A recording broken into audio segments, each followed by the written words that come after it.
Egunon, eta ogi etorri guztiok.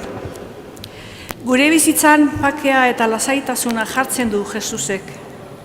Zailtasunen erdian, bere ondoan, konfiantzaz erauteko deia egiten zaigu, bere presentzia eskartzeko deia.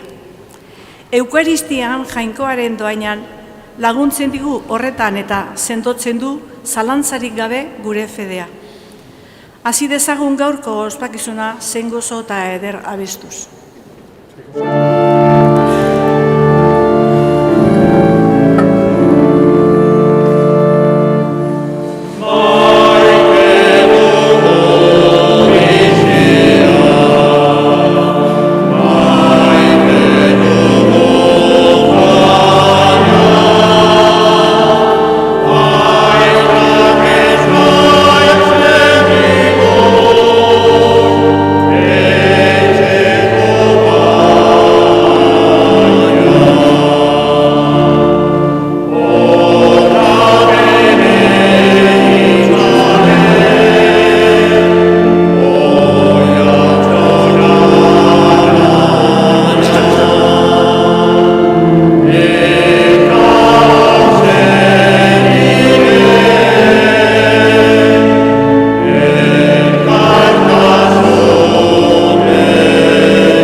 Aitaren eta Semearen eta Espiritu Santuaren izenean, Jesukristo gure jaunaren grazia eta jainko aitaren maitasuna eta Espiritu Santuaren batasuna izan bedi zugurekin.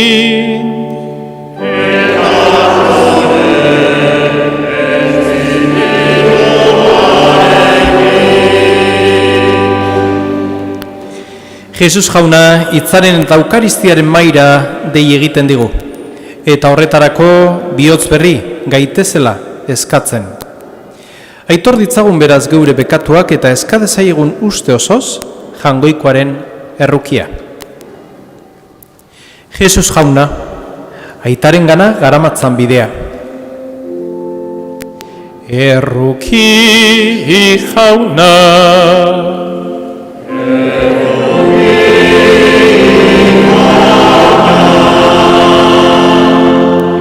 Jesus jauna, herri guztiak argitzen dituen egia. Kristo erruki,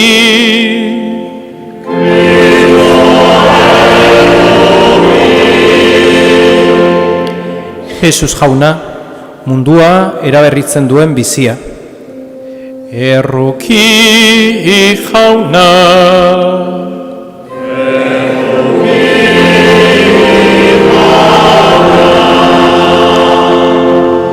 erruki dakigula jainko guzti saltsua eta geure bekatuak barkaturik eraman gaitzala betiko bizitzara.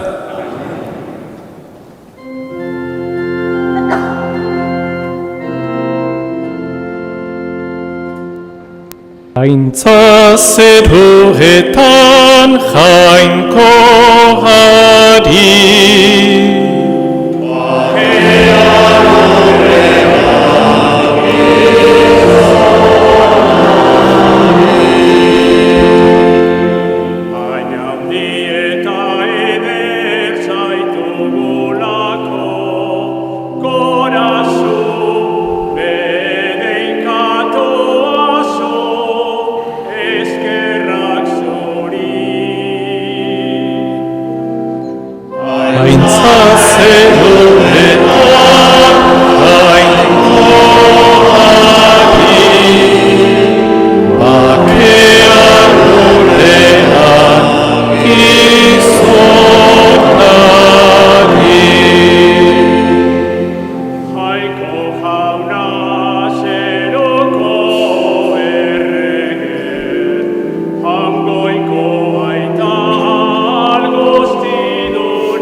egin dezagun otoitz.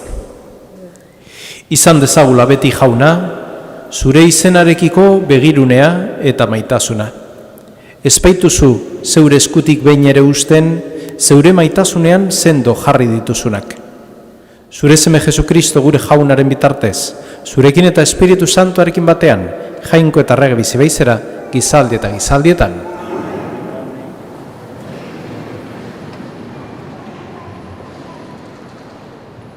Lectura del libro de Jeremías.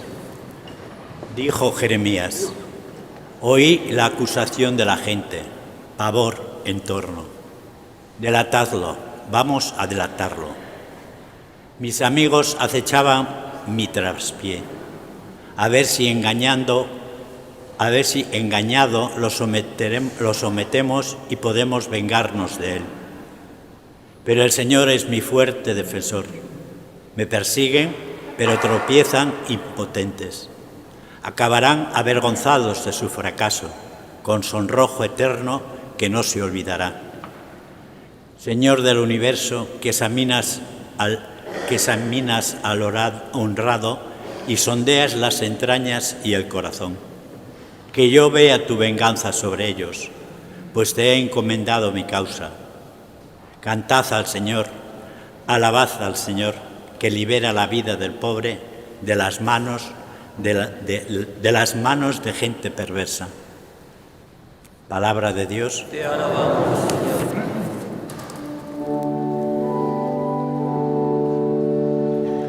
Hemen atorni, hemen jauna, egin dezadan zuk esana.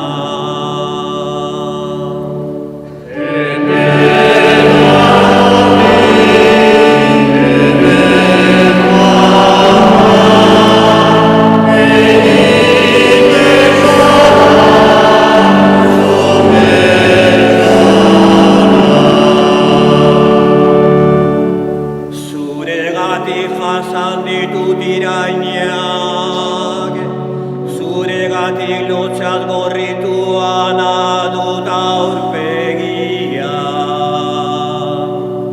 Arroz gertatu naiz neure zenideentzat, ez ezagun neure amaren seme alabentzat. Zure tenpluaren maite minak erretzen nau, eta bainera datozkit zuri egindako irainak.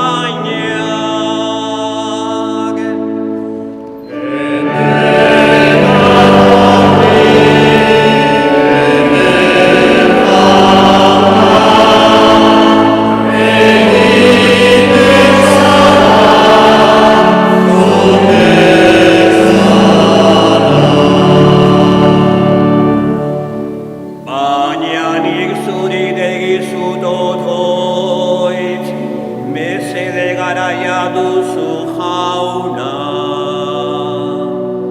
Erantzunen jainko, zeure maitasun handiaz, zeure salbamen leialaz. Erantzun jauna, xamurra baita zure maitasuna. Bihurtu nigana begiak, zeure erroki handiaz.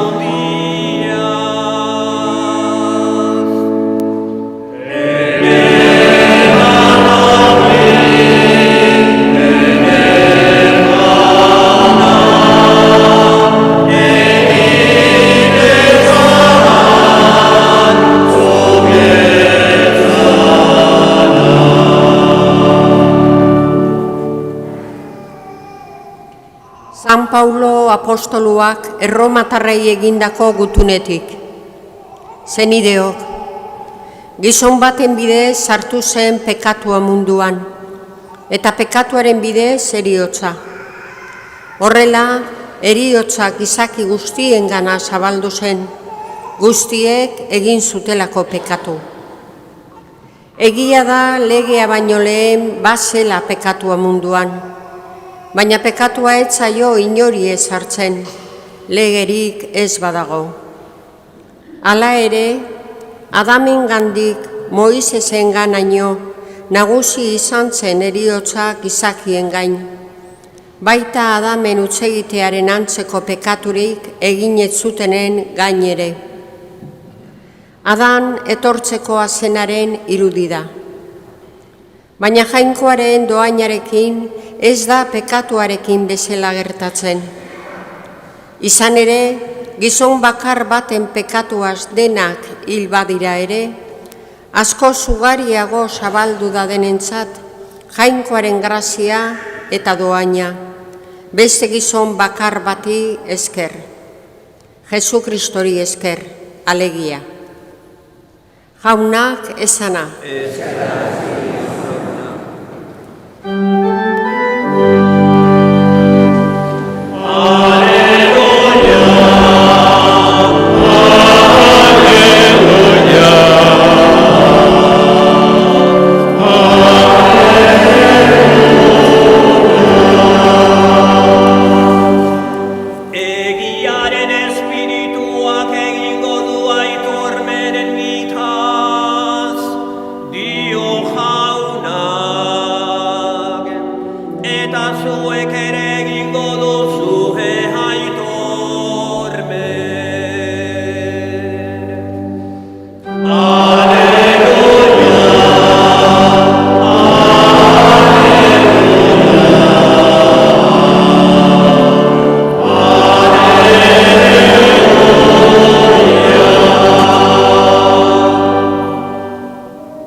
Jauna zurekin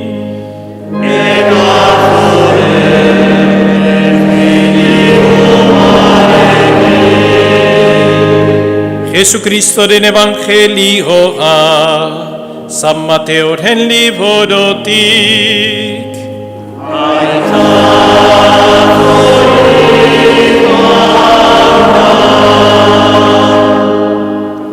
En aquel tiempo dijo Jesús a sus discípulos: No tengáis miedo a los hombres, porque nada hay encubierto que no llegue a descubrirse, ni nada hay escondido que no llegue a saberse. Lo que os digo en la oscuridad, decidlo a la luz, y lo que os digo al oído, pregonadlo desde la azotea. No tengáis miedo a los que matan el cuerpo, pero no pueden matar el alma. No, temed al que puede llevar a la perdición alma y cuerpo en la gehenna. ¿No se venden un par de gorriones por 1 céntimo? Y sin embargo, ni uno solo cae al suelo sin que lo disponga vuestro Padre.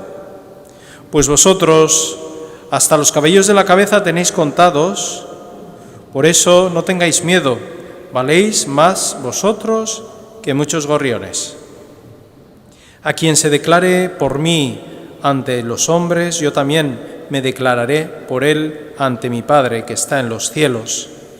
Y si uno me niega ante los hombres, yo también lo negaré a mi Padre, ante mi Padre que está en los cielos.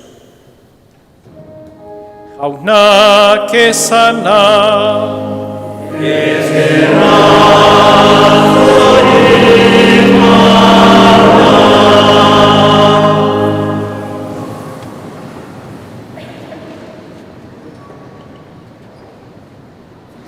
Jainkoak Jeremiaseri eman zion misioa handi bat, profeta izeteko misioa.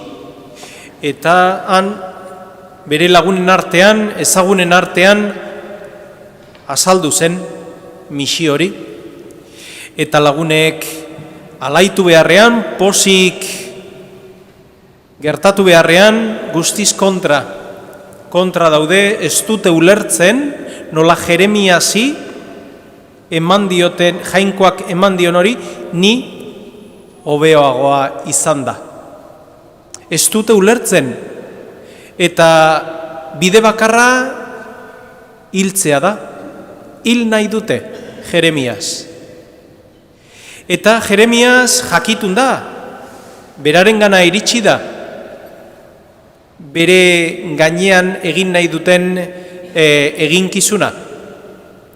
Eta bi irtera ditu Jeremias.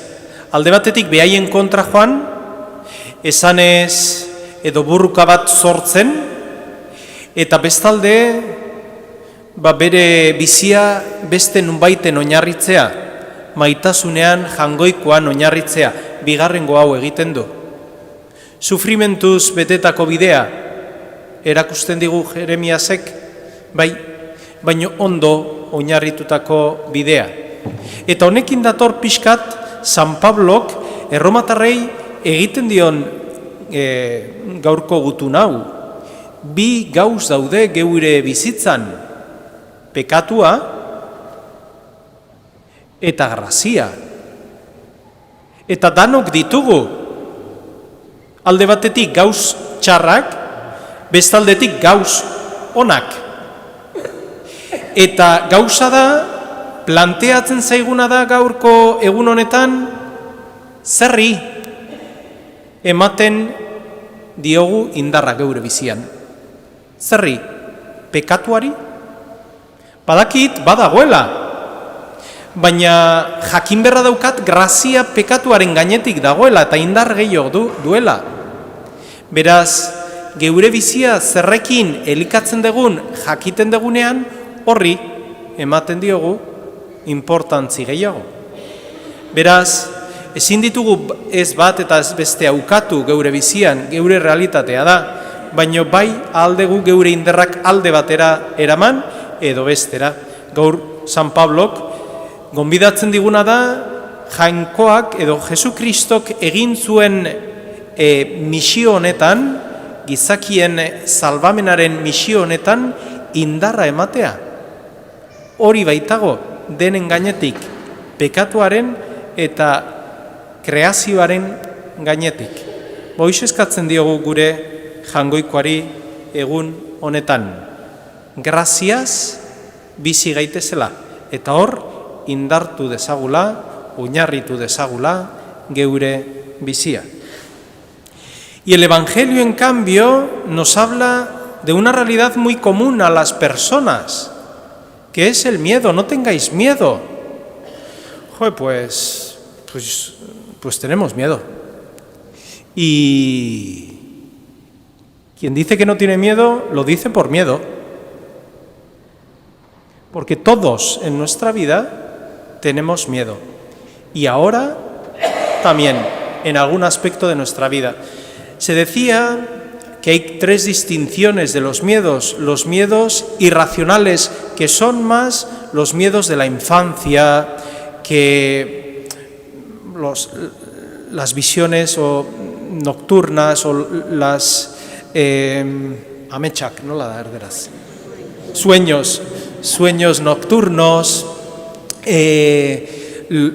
las fantasías de los dragones, eta olako gauzak txikitan ematen dira, ¿bai? Y esto se da en la niñez, en la juventud.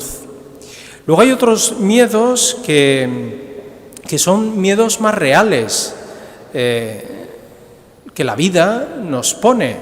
Miedos ante una enfermedad, ante la soledad impuesta, que se me ha muerto mi marido, mi mujer, cuando yo he dado la vida a ese marido o a esa mujer. ¿Y ahora qué? ¿Cómo vivo yo? O el miedo a decir de una madre, de un padre, ¿cómo vivir con la muerte de un hijo o una hija? ¿Cómo vivir con la enfermedad grave de un hijo, de una hija? Son miedos que son reales y eso se dan en la vida adulta. Y hay otros miedos que se dicen que son los más fuertes, los más difíciles de vivir y los que más sufrimiento conllevan en la vida, que son los miedos existenciales. ¿Sobre qué fundamento mi vida? Cuando la vida me pone en aprieto, y en aprieto no es que no puedo ir a cenar un sábado a la noche, En aprieto es una grave enfermedad de los míos, de mí, una falta de trabajo, que me han echado del trabajo y tengo 57 años. ¿En dónde sustento mi vida? ¿Qué es mi agarradero? ¿Qué es mi fuerza, no? Y se decían que los miedos, estos miedos, son, entre muchas comillas, son ateos. ¿Qué quiere decir la palabra ateos en este contexto? Son ateos en el sentido de que no están fundamentados en algo real, están fundamentados en lo que yo alimento. Por lo tanto, ¿cómo combatir estos miedos? Pues nos vamos a retrotraer unos siglos atrás, a Zumaya, aquí, afuera, fuera de la parroquia, que entiendo, y si es lo contrario, me decís lo contrario, entiendo que el mar entraba por Ardanzabide hasta el muro este que tenemos aquí fuera. Y por eso se construyó esta parroquia con sentido de fortaleza. Pero el sentido no era solo de fortaleza, sino de vigilar qué es lo que venía del mar. Tenía dos objetivos: vigilar qué es lo que venía del mar para contraatacar y también a la vez ser iglesia del pueblo. Las dos, la vigilancia y la oración. Y los miedos que pueden venir del mar en nuestra vida se contraen, se contraatacan de esta manera, vigilando qué es lo que sucede y qué es lo que viene en mi mente, qué es lo que estoy alimentando. Porque a veces alimentamos que son miedos irracionales, que son propios miedos de los niños. Y tengo 67 años y sigo con miedo de los niños. ¿Por qué? Porque los alimento yo. Y luego se nos plantea también en esta imagen la visión más trascendental de la confianza en Dios, que no estamos solos, que Dios está con nosotros, que Dios nos ama, que tenemos una esperanza de que Dios nos ha creado para el bien, para el amor, para la paz, no para los miedos y lo que todo eso conlleva. Pues hoy le pedimos al Señor que nuestro fundamento sea estas dos vertientes que puede tener esta parroquia, ¿no? La vigilancia a través de esas virtudes que podemos tener nosotros, ver qué es lo que estamos alimentando, y también la dimensión más trascendental, espiritual, interna, de trabajar esa relación con el Señor.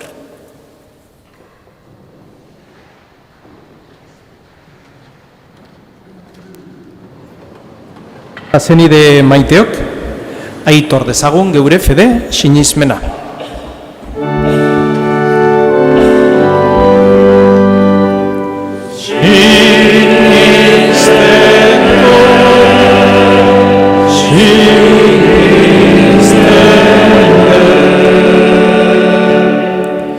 Sinisten dut jainko aital guztidun zerulurren egilea, sinisten dut haren seme bakarra Jesukristo gure jauna, Espiritu Santuaren egite sortu eta Maria Virginia gandik jaio zena, Pontzio Pilatoren menpean nekaldu, gurutzean hiltzatu, hila eta obiratua izan zena, infernutara jetxi eta 3. egunean hilen artetik piztu zena, zeruetara igo eta jainko aital guztidunaren eskuinaldean jarriri dagoena, handik biziak eta hilak epaitzera etorreko dena.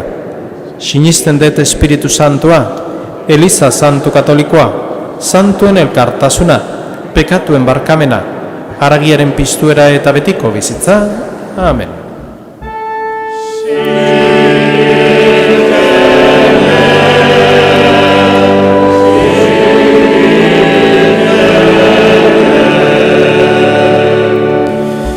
Geure begirada jaunari zuzenduz, itxaro dezagun konfiantzaz bere salbamenaren indarra.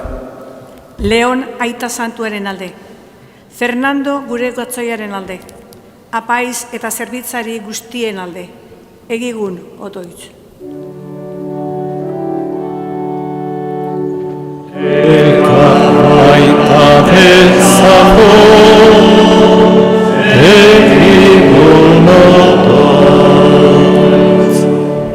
Por los gobernantes, para que trabajen por la paz, la justicia, la libertad de conciencia y por socorrer las necesidades de los más pobres. Roguemos al Señor.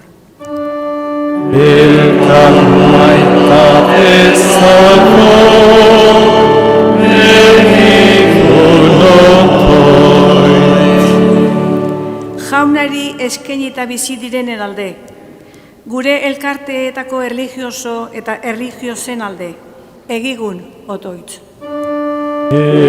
Jaunari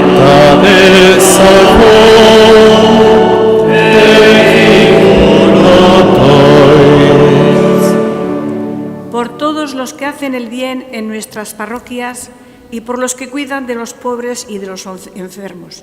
Egigun, otoitz.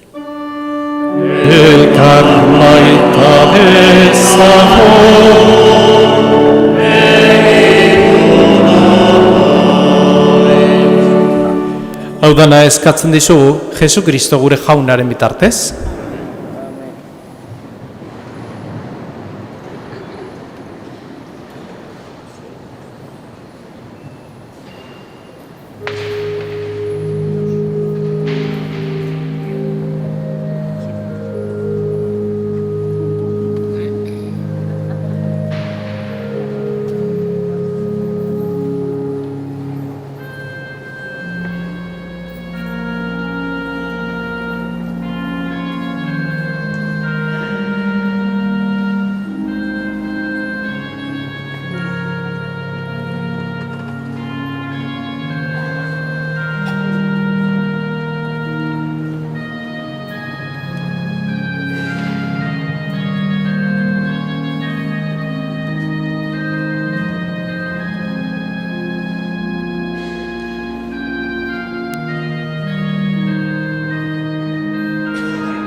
Ezagun otoiz guztiok batean, Eliza osoaren oparia jangoikoari eskaintzerakoan. Onartu jauna, eskaintzen are garen pake eta gorezpen sakrifizio hau. Garbitu eta berritu gaitzala, geure bizitza osoa zuretzat opari atsegingarri izan dadin, Jesu Kristo gure jaunaren bitartez. Jauna zorekin,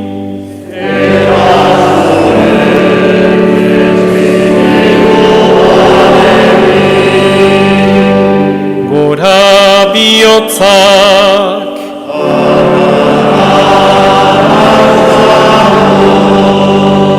eskerra jangoiko gure jaunari,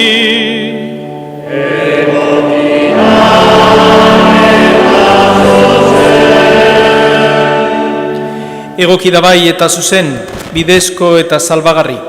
Nonai eta beti guk zuri eskerrak amatea jauna eta guzti santu, jainkoal guztidun beti ere korri. Zure semea gure salbatzaile bidaltzeraino, maite izan baituzu mundua. Bekatua izan ezik beste guztietan geure antzeko egin duzu. Zeure semearengan maite zenuena gugan ere maitatzeko. Ark zure esaneko izanik eskuratu dizkigu berriro, guk zure esaneko ez izategatik galdutako ondasunak. Horregatik guk ere, aingeru eta santu guztiekin batean, goresten zaitugu jauna, poz betean kantari.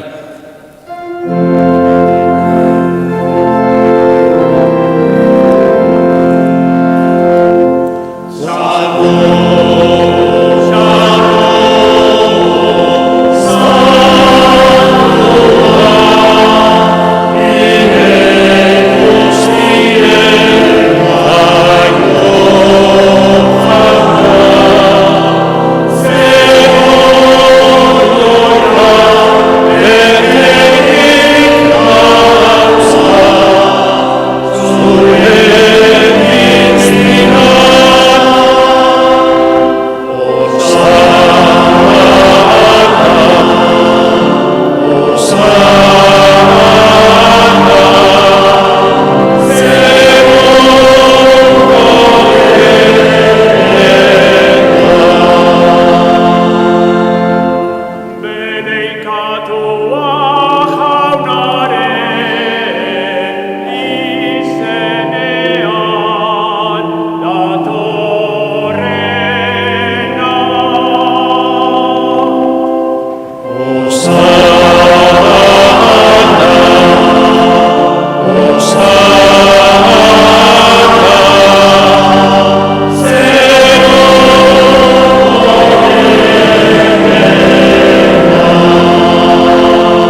Santo eres en verdad, Señor, fuente de toda santidad.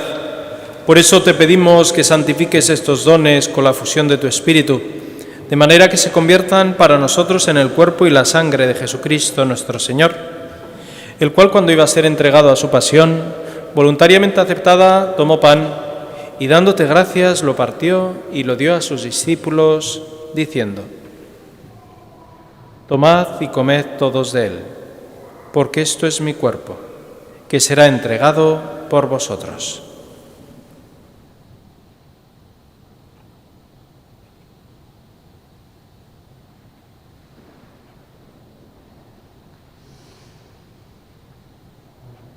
Berean afalondoan kaliz harturik, berriz ere eskerrak emanez bere ikasleei eman zien esanez. Hartzazue eta edan guztiok honetatik. Hau nire odolaren kaliza da eta. Itun berri eta betikoaren odola. Zuentzat eta askorentzat pekatuak barkatzeko isuriko dena. Egizu hau nire oregarri.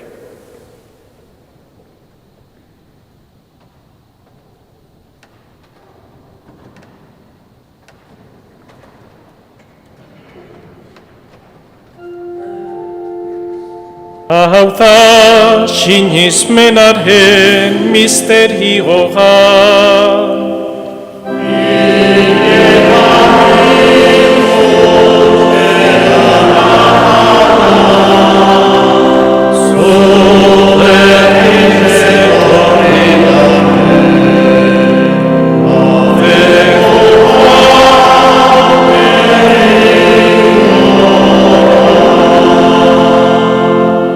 Así pues, Padre, al celebrar ahora el memorial de la muerte y la resurrección de tu Hijo, te ofrecemos el pan de vida y el cáliz de salvación, y te damos gracias porque nos haces dignos de servirte en tu presencia.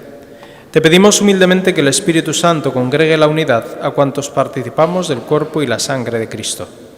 Izan gogoan jauna, mundu guztian zabaldurik dagoen zeure eliza. Eramazu maitasun osora, Leon gure ita santuarekin, Fernando gure gotzaiarekin eta Eliz gizon guztiekin batean. Orobat, izan gogoan jauna, eren egun mundu honetatik zuregana eraman duzun Javier Mancisidor. Baitare izan gogoan jauna, orain dela urtebete mundu honetatik zuregana eraman dituzun Mertxe Garate, Mari Carmen Egaña, Guadalupe Albizu eta Pepi Elola, zeure zerbitzariak.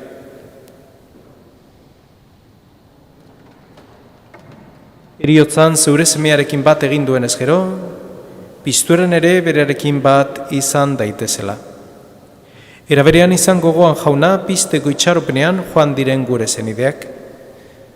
Telmo, Lolita, Jesus Mari, Eulalia, Miren, José Ignacio, Julián, Francisco, Diego, Lucía, José Luis, María Ángela, Arkaitz, Matilde, Edurne, Arantxa, María Ángeles eta Lander, Mikel Biain Apaiza, Jose Mari Larrañaga Apaiza, Iztu eta familian hildako zenide guztiek, Teodoro eta Joakina, Inasio, Maria Teresa eta Ermo. Eta hildako guztiak ere, arritzazu zeura aurpegaren argitan. Errukizakizki guarren gu guztiok betiko bizia eritxe ezagun, jangoikoaren amamari Virginia Doatxoarekin, haren zenar Jose Santuarekin, apostolu santuekin eta gizalde guztietan zure adizkide izan diren santuekin.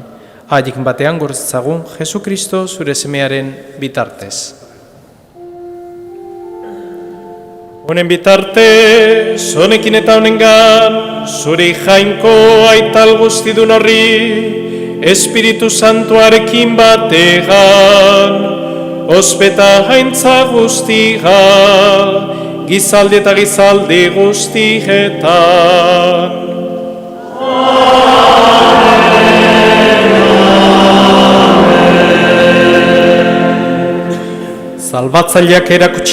Salbatzaileak agindu eta erakutsiari jarraituz, bildur gabe kanta dezakon.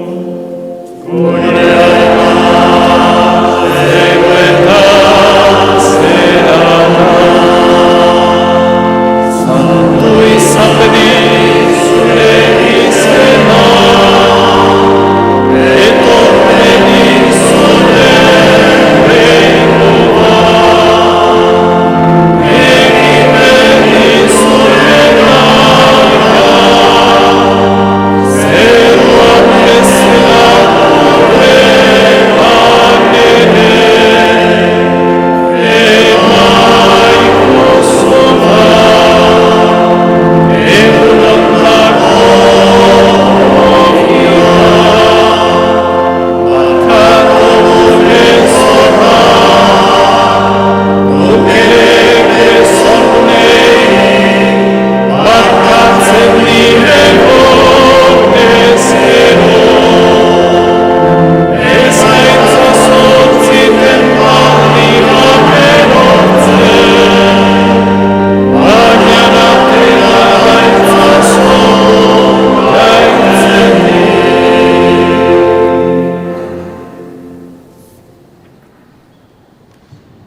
Atera gaitzazu jauna gaiz guztietatik, emaguzu pake agurgunotan, zure errukiari esker bekatutik garbi bizi gaitezen eta estu aldietan sendo, betiko zorionaren itxaropenean, Jesu Kristo gure salbatzailea, noiz etorreko den, zai gaudela.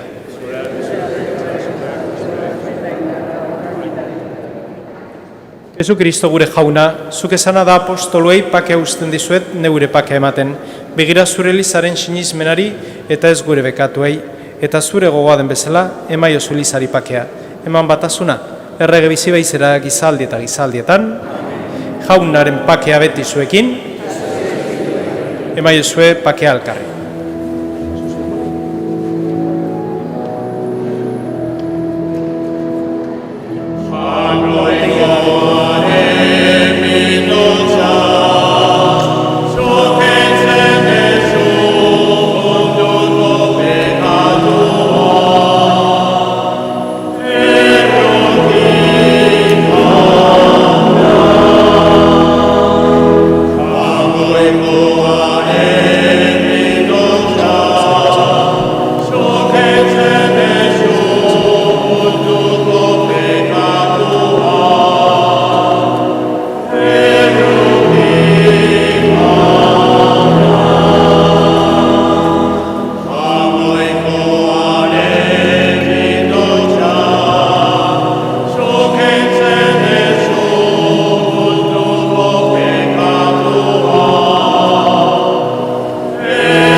Hemen jangoikoaren bildotxa, una munduko pekatuak entzen duena, zorion txua jaunaren maira deituak.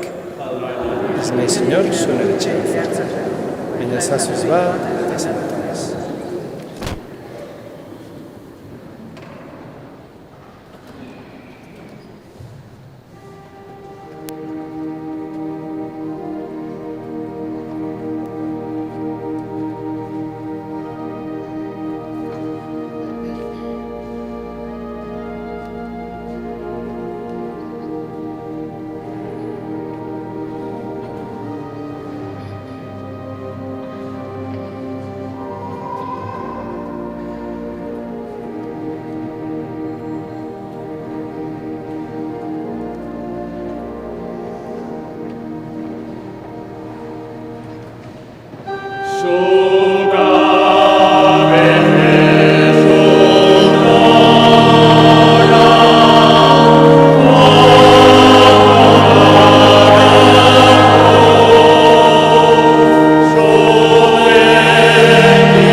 Egin dezagun otoitz. Kristoren gorputz santuak eta odol baliotsuaz berritu gaituzu jauna, egizu misterio santu honetan parte hartzeak ekar dezaigula egiazko erospena. Jesu Kristo gure jaunaren bitartez. Oharra, abiso. Jakinarazten du da urrengo larun batetan mesa santua grabatuko dela gero EITB-ren emateko. Guztiok gonbidatzen zaituztegu ospakizun hauetan parte hartzera. Gure fedea agertzeko aukera ederra ere bada. Eskerrik asko zuen laguntzagatik. Se informa a la comunidad que durante los próximos 4 sábados la celebración de la Santa Misa será grabada para su emisión a través de EITB. Animamos a todos a participar en estas celebraciones, siendo también una ocasión para dar testimonio de nuestra fe. Muchas gracias por vuestra colaboración. Auna zorrekin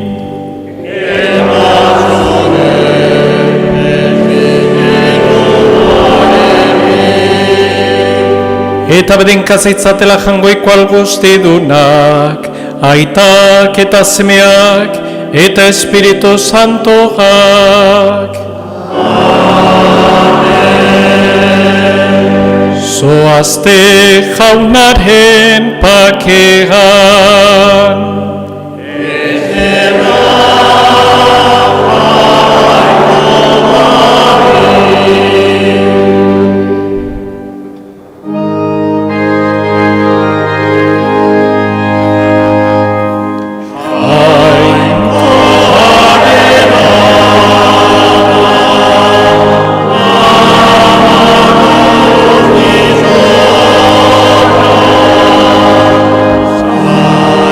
Oh